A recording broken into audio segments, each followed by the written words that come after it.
नमस्कार, मैं हूं श्री नारायण तिवारी और आप देख रहे हैं नेशनल न्यूज।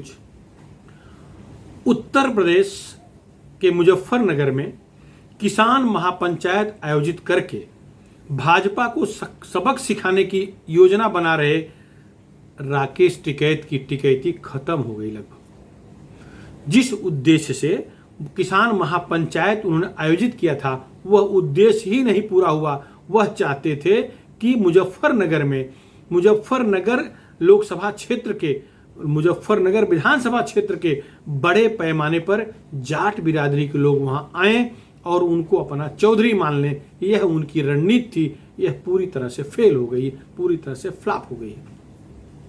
किसान महापंचायत में जो भीड़ लाई गई थी उसके बारे में यही कहा जा रहा है, इंटेलिजेंस इनपुट यही है कि सब भाड़े के टट्टू थे, या तो पंजाब से आए लोग थे, सरदार लोग थे, हरियाणा के लोग थे, हरियाणा के जाट जरूर कुछ आए थे, पंजाब हरियाणा के लोग थे, उत्तर प्रदेश के लोग, स्थानीय लोग न के बराबर थे।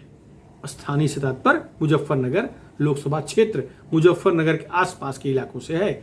मुजफ्फरनगर और उसके आसपास के इलाकों में जाटों की तादाद काफी अच्छी है। वैसे उन जगहों पर बड़े पैमाने पर वहां मुस्लिम है, मुस्लिम के बाद जाटों हैं जो हरिजन आदि अपने को मानते हैं, उसके बाद जाट आबादी है। वहां पर ब्राह्मण और राजपूतों की आबादी भी काफी अच्छी संख्या में है। उस पूरे क्षेत्र की बात हो रही है। लगभग वहां 55% के आसपास, मतलब 57% के आसपास हिंदू हैं, तो 41.30% मुसलमान हैं। पूरे मुजफ्फरनगर लोकसभा क्षेत्र की बात मैं कर रहा हूं, जिसमें 4-5 जो विधानसभा क्षेत्र आते हैं। तो ये चाह रहे थे, जो टिकैत साहब हैं, राकेश टिकैत हैं, ये राजनीतिक रोटी सेकना चाह रहे थे। ये चाह रहे थे अपनी ताकत दिखाना। टिकरी बॉर्डर बैठकर, गाजीपुर बॉर्डर बैठकर, पंजाब और हरियाणा के किसानों के साथ मिलकर, किसानों की भीड़ के बीच बैठकर राजनीति तो पिछले 8-9 महीने से कर रहे हैं। लेकिन अब ये अपनी राजनीति दिखाने अपने गृह नगर, अपने गृह जनपद में आए थे, लेकिन वो फेल हो गया। रविवार 5 तारीख को यह महापंचायत थी। वहां पर बड़े पैमाने पर भाड़े के लोग आए थे, वही उसी तरह के भाड़े के लोग जो शाहीन बाग में इकट्ठा होते थे। अब आप समझ गए हो मैं क्या कहना चाह रहा हूं। पंचायत में गमले में लहसुन बोने वाले, आंगन में धनिया बोने वाले, ऐसे बड़े बड़े किसान आए थे। पंचर बनाने वाले, भंगार चुराने वाले, इस बिरादरी के बड़े पैमाने पर लोग आए थे। आप समझ गए होंगे मैं क्या कह रहा हूं। मुस्लिम नौजवान बड़ी संख्या में आए थे, जिन्हें किसान बताया गया था। बताया जा रहा है कि उन्हें एक दिन के लिए जो उनकी मजदूरी करते थे वो दे दिया गया और उन्हें कहा गया कि आप गोल टोपी, जालीदार टोपी पहन के मत आना, आप आना तो किसानों की टोपी, किसान महापंचायत के लिए निर्धारित टोपी है, वो लगा के आना। मुस्लिम लोग आए थे, बड़ी संख्या में आए थे। मतलब जितने उपस्थित थे लोग जो पंजाब से, हरियाणा से आए थे, उनके अलावा जो भीड़ थी वहां, उसमें आधे से अधिक भीड़ मुसलमानों की थी, वो क्षेत्रीय थे और पेड थे। आरोप है कि उन्हें पैसा दे के लाया गया था वो। तो अब थोड़ा सा गणित समझिए। ये चाह रहे थे कि अब टिकैत, स्वर्गीय महेंद्र सिंह टिकैत की जो विरासत है वो इन्हें मिल जाए। स्वर्गीय महेंद्र सिंह टिकैत एक संत थे। उनको जाट समाज का बहुत ही सम्मान था। जाट ही नहीं, समूचे उत्तर प्रदेश की जनता उन्हें सम्मान से देखती थी। वो एक तरह संत थे। उनके ऊपर एक भी दाग नहीं लगी, ऐसा एक भी नहीं था कर्म जिसको लेकर के उन्हें शर्मिंदगी महसूस हो। ऐसा कुछ नहीं करते थे। उनको भारत सरकार भी सम्मान करती थी, उत्तर प्रदेश सरकार भी सम्मान करती थी, चाहे जिसकी सरकार हो। ये चाह रहे थे कि स्वर्गीय महेंद्र सिंह टिकैत की विरासत उनको मिल जाए और ये राजनीति उतरना चाह रहे हैं। किसान महापंचायत गैर राजनीतिक फ्रंट बना करके ये उतरे थे, लेकिन चर्चा क्या करने लगे, मोदी को हराओ, योगी को हराओ। किसान आंदोलन जिस उद्देश्य से चालू किया गया था वो उद्देश्य था, इनका कहना था कि वो तीनों जो किसान कृषि बिल बना है, कृषि कानून बना है, वो वापस ले लो। सरकार उसमें कुछ भी वापस लेने को तैयार नहीं है। वो सरकार संशोधन करने के पहले दिन से तैयार है, जो जनता के, जो किसानों के खिलाफ हो उस पर संशोधन करने को तैयार है। इस पर भी वो 2 साल के लिए स्टे दे दिया है। मतलब वो किसान का जो वो कानून है वो लागू ही नहीं है, फिर भी आंदोलन कर रहे हैं। ये आंदोलन इसलिए नहीं कर रहे हैं कि इनको किसान का बिल वापस लेना है। अगर किसान के कानून वापस लेने के लिए आंदोलन कर रहे होते तो रविवार को हुए किसान महापंचायत में उन मुद्दों पर चर्चा हुई होती, लेकिन उन पर चर्चा नहीं हुई। चर्चा किस पे हुई है?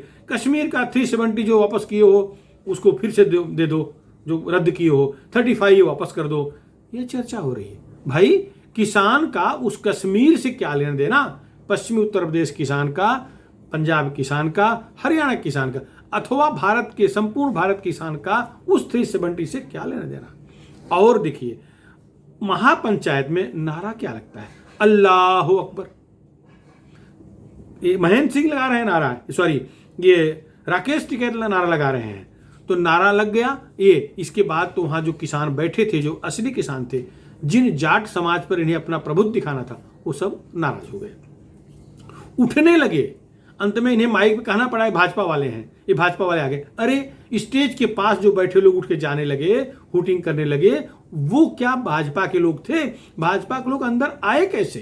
कार्यक्रम तो आपका था। खैर वो संभालने के लिए बोले। और एक कारण और था, जो इनके वक्ता थे वो सब पंजाब के थे, पंजाब के ग्रामीण इलाके किसान थे, वो उनको हिंदी आती नहीं थी, वो अपनी पंजाबी में बोल रहे थे, वहाँ किसी के पल्ले नहीं पड़ रहा था।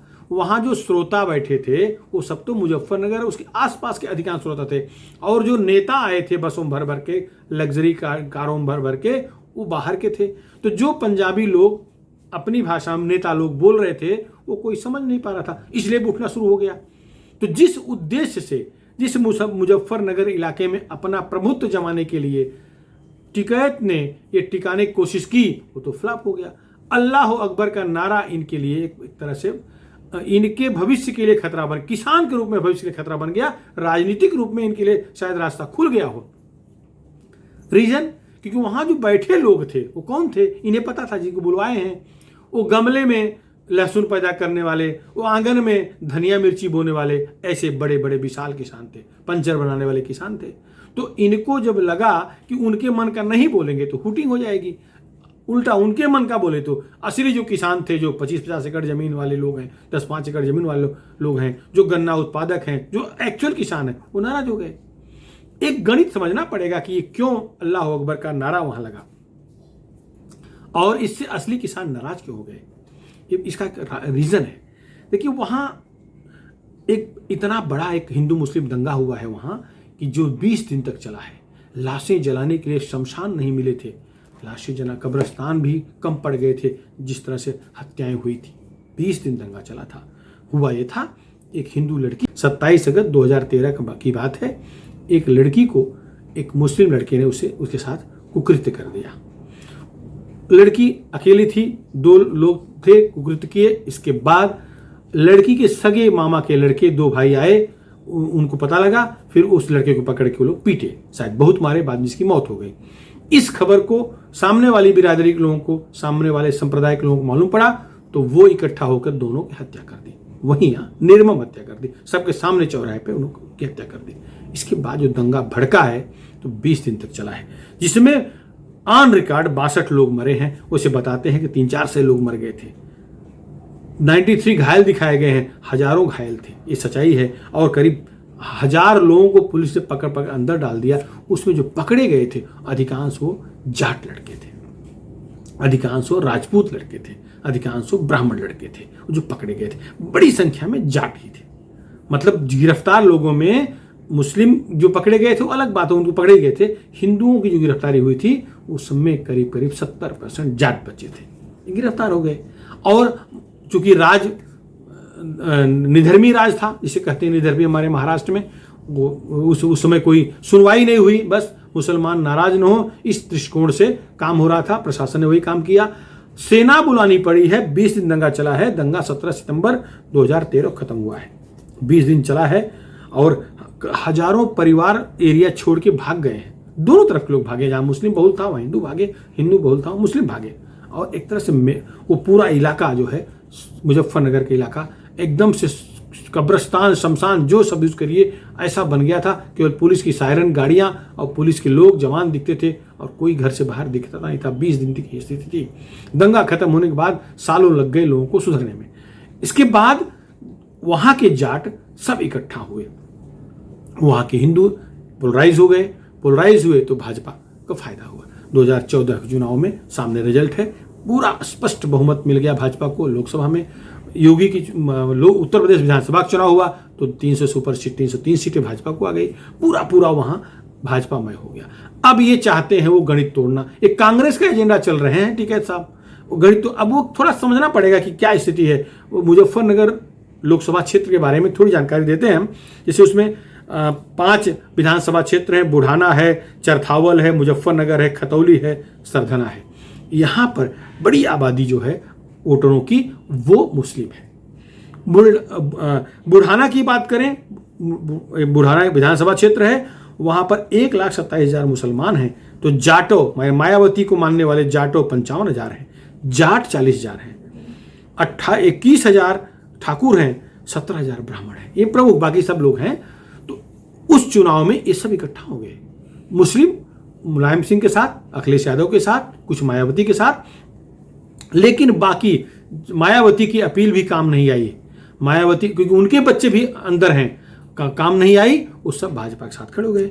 चरथावल की बात देखें, चरथावल में 90,000 मुस्लिम वोटर हैं, जाटो मतलब वही दलित भाई हमारे 53,000 हैं, जाट 60,000 वहां हैं, 17,000 वहां ब्राह्मण हैं, 18,000 से अधिक राजपूत वोटर हैं।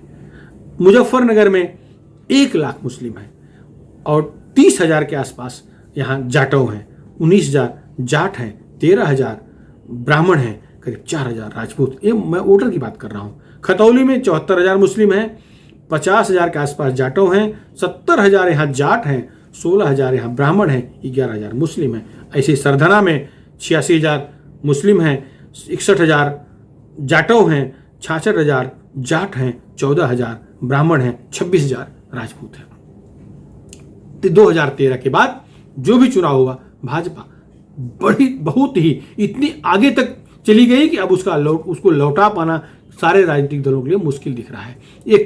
इस किसान आंदोलन को चलाने वाले कौन है? कांग्रेस है और वामपंथी अरविंद केजरीवाल हैं। ये चाहते थे कि भाजपा को अस्थिर करें। इनका अगला लक्ष्य उत्तर प्रदेश और उत्तराखंड था। पंजाब के बारे में कुछ नहीं बोल रहे हैं, पंजाब में कांग्रेस सरकार है, वहां भी चुनाव, वहां नहीं जाएंगे। करेंगे जो बोलते हैं टिकैत, हंसी आती है, वहां नहीं जा रहे हैं। इनको उत्तर प्रदेश दिख रहा है और उत्तर प्रदेश में कौन से कानून, क्यों कानून बदली किया जाए, ये तर्क नहीं दे पा रहे हैं। लड़ने गए थे योगी से, एक दिन लखनऊ गए हैं और योगी ने संवैधानिक ढंग समझा दिया कि जो किसान बन के आएगा आंदोलन करने, नियमानुसार परमिशन लेके आंदोलन करेगा तो हम सहयोग देंगे, स्वागत करेंगे।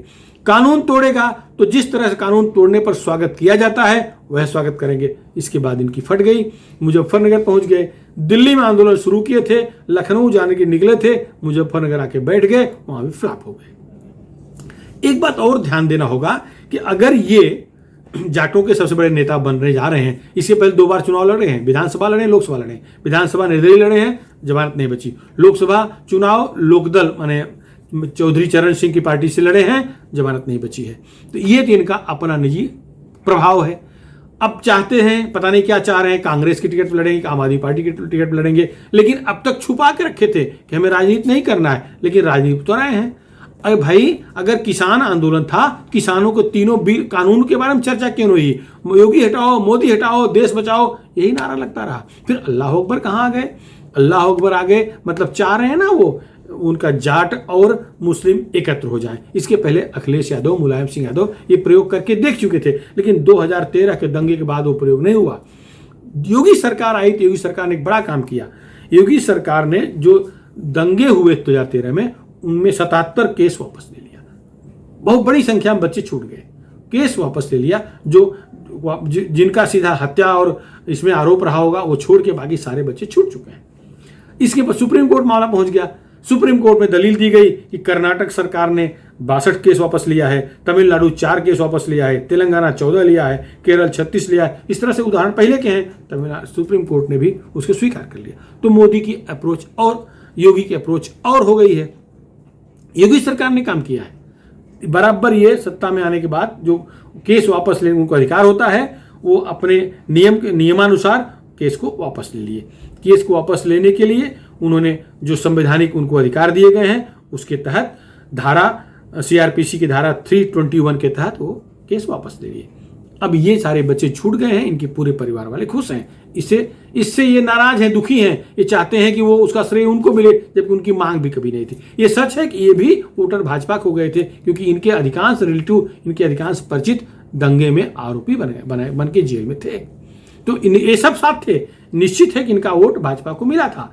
मैं भाजपा के पक्ष में बोलने की बात नहीं कर रहा हूं, मैं इनके जो हिडन एजेंडे हैं उससे बात कर रहा हूं। ये चाह रहे हैं कि चौधरी चरण सिंह का जो खानदान वहां राज कर रहा है। चौधरी चरण सिंह पूरे देश के नेता थे, चौधरी चरण सिंह का सम्मान पूरे उत्तर प्रदेश में था, पूरे हिंदी भाषी राज्यों में जम के उनको सम्मान मिलता था, सब उनको अपना मानते थे। वो गजब ढंग के संत थे, वो भी संत ही कहा। उनके बेटे अजीत सिंह आए, वो जब तक वो रहे, मतलब अभी अप्रैल मई में मर गए, उनका निधन हो गया है, तो लेकिन वो उनका प्रभाव था, लोग उनको मानते थे, अब तो नहीं है इस दुनिया में। उनके सुपुत्र जयंत सिंह हैं, चौधरी जयंत सिंह, वो बाहर से पढ़े हुए हैं, वो कॉन्वेंट स्टाइल के व्यक्ति हैं, लेकिन वो भी संघर्ष कर रहे हैं। एक बार लोकसभा में जीत चुके हैं, वो मथुरा से जीत गए हैं। अब ये चाह रहे हैं कि जो गैप तैयार हुआ है चौधरी चरण सिंह के परिवार के कमजोर पड़ने का, वो गैप भरना चाह रहे हैं। लोकदल से नहीं, इनको फंडिंग तो कांग्रेस और फंडिंग तो आम आदमी पार्टी, फंडिंग तो विदेशी फंड से हो रहा है, तो अपना वो चाह रहे हैं कि इसी में राजनीतिक एजेंडा चला लें। अब चल पाएगा कि नहीं चल पाएगा, ये तो अभी विधानसभा चुनाव 4-5 महीने बाद आने वाला है उत्तर प्रदेश का, तो दिखेगा। लेकिन जिस तरह से ये पुकड़े बोल दिए हैं, जिस तरह से महापंचायत में स्थानीय लोगों ने विरोध दर्शाना शुरू कर दिया, मुझे लगता नहीं है कि खुल के चुनाव भी लड़ पाएंगे। इनको अगर कानून हटाने के लिए आंदोलन को आगे बढ़ाना था, तो इनको अगला ऐलान करना था कि लखनऊ जाएंगे। लखनऊ नहीं जा रहे हैं, क्योंकि लखनऊ की जोगी बाबा की पुलिस इनको सम्मान करने के लिए तैयार बैठी है। वो तो बाकायदे प्रेस कॉन्फ्रेंस में बता दिए थे कि हम सम्मान कराएंगे, यथोचित सम्मान के लिए पुलिस तैयार बैठी है, तो डर के मारे वहां नहीं जा रहे हैं। अपने गांव में आए थे, वहां फेल हो गए। अब क्या करेंगे? अब इनके जो आका हैं, मसीहा हैं, जो इन्हें फंड दे रहे थे, अब फंड दे के इन्हें आगे बढ़ाएंगे कि यही इनका खेल खत्म हो जाएगा, ये तो समय बताएगा। लेकिन चीज निश्चित है कि जाट समाज में इनका जो प्रभुत्व बनाने का इनका हौसला था, बनाने की इनकी इच्छा थी, रणनीति थी, वो फेल होती दिख रही है। जाट ही छोड़िए, अन्य लोगों को बुलाए थे, लेकिन मंच पर ऐसे ऐसे अपराधी आ गए थे जिनको देख करके धीरे धीरे वो लोग जो पहचानते थे वो निकल गए। दंगों के आरोपी थे, हत्यारे, कईयों पर हत्या के आरोप थे, इस तरह के लोग थे। हाँ, पंजाब और हरियाणा से आए थे किसान, वो एक तरह से किसान थे, किसान नेता थे, लेकिन ग्राम्यांचल से थे, उनको हिंदी नहीं आती थी, अपनी बोली में बोले और कोई समझा नहीं। इस तरह से इनकी महापंचायत एकदम महाफ्लॉप हो गई है। फिलहाल इस मुद्दे पे इतना ही। आपको हमारा वीडियो कैसा लगा? पसंद आया हो इसको जरूर शेयर करें, जिससे जहां तक भी जाए राष्ट्रवाद को पनपाए, राष्ट्रवाद को बढ़ाए। अगर आप राष्ट्रवादी विचारधारा के हैं तो मेरा अनुरोध होगा कि आप हमारे न्यूज चैनल को, नेशनल न्यूज चैनल को जरूर सब्सक्राइब करें। धन्यवाद।